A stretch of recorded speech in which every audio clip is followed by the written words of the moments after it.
एक गांव में मोहन नाम का किसान रहता था। इस दुनिया में वह बहुत गरीब था। उसके पास एक बहुत छोटा खेत था। उस छोटे से खेत में ही वह खेती करता था। वह जैसे तैसे अपने खेत में काम करता और मजदूरी करके अपना घर चला रहा था। एक दिन भयंकर गर्मी पड़ रही थी, फिर भी किसान रोजाना की तरह ही खेत में काम कर रहा था। उसे बहुत पसीना हो रहा था, फिर भी वो खेत में हल चला रहा था। उस दौरान खेत में जुताई करते वक्त हल के नीचे से एक लकड़ी का बक्सा निकला।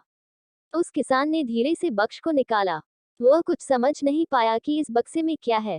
केवल उसने बक्से को उठाकर खेत के बाहर मेड़ पर रखा दिया। उसने देखा कि यह बक्सा खाली है, तो उसने अपनी दोपहर की रोटियां उसमें रख दी और वापस अपना काम करने लगा।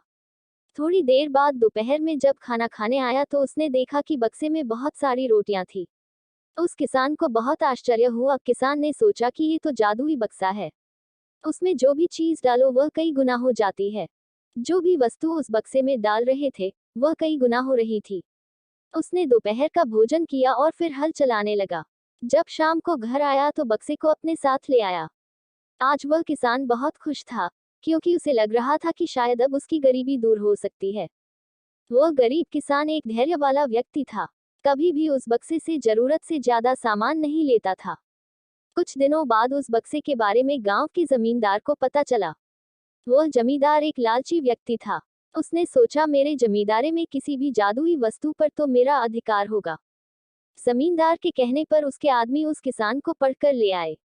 उस जमींदार ने किसको धमकाया और कहा कि तुम्हारा खेत मेरी जमींदारी का हिस्सा है, इसलिए उस बक्से पर मेरा अधिकार बनता है। उद्धरण चिन्ह। जमींदार की बात सुनकर किसान डरते हुए बोला, मालिक, भले ही जमींदारी आपकी है, लेकिन उस खेत पर खेती मैं करता हूं तो बक्से पर मेरा अधिकार है। उद्धरण चिन्ह। जमींदार समझने लगा कि यह किसान ऐसे नहीं मानेगा। उसने किसान को धमकाया और उसके घर से बक्सा छीन लिया। किसान बेचारा रोता रह गया। बक्सा लेकर जमींदार खुश हो गया। जमींदार ने बक्से से बहुत सारी वस्तुएं हासिल कर ली और मजे कर रहा था। थोड़े दिन बाद कुछ लोगों ने जादुई बक्से के बारे में मंत्री जी को बता दिया। पहली बार तो मंत्री जी ने ध्यान नहीं दिया, लेकिन वापस कुछ दिनों बाद उन्होंने अपने एक आदमी को भेजकर बक्से की सच्चाई के बारे में पता करवाया। जब उस मंत्री जी के आदमी को बक्से की सच्चाई पता लग गई, तब उसने मंत्री जी को जाकर बताया।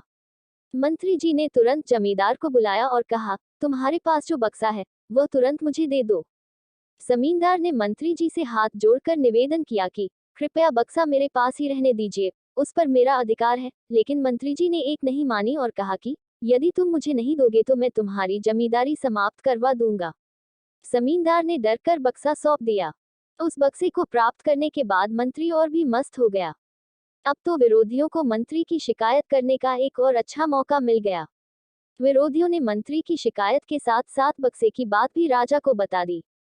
राजा को जब पता चला कि यह बक्सा किसी गरीब किसान के खेत से मिला है, तब राजा तुरंत अपने सेनापति के साथ मंत्री के घर गया और मंत्री से कहा, पूरे देश की जमीन पर राजा का अधिकार होता है, इसलिए उस बक्से पर मेरा अधिकार है। तुरंत बक्सा राजमहल भिजवा दो। मंत्री ने तुरंत राजा की बात मान ली और सेनापति को बक्सा दिया। उस राजा ने बक्से से सबसे पहले खजाने के धन को बढ़ाया और सुख सुविधाएं बढ़ाई। कुछ दिनों के बाद राजा को बक्से की चिंता होने लगी कि इसे कोई चुरा ना ले। राजा उस बक्से को हमेशा अपने साथ रखने लगा। एक दिन राजा ने सोचा, इस बक्से में ऐसा क्या है, आखिर इसका रहस्य पता किया जाए। उस बक्से का रहस्य जानने के लिए राजा उस बक्से में बैठ गया। बाहर निकला तो उसके जैसे अनेक राजा बाहर आ गए।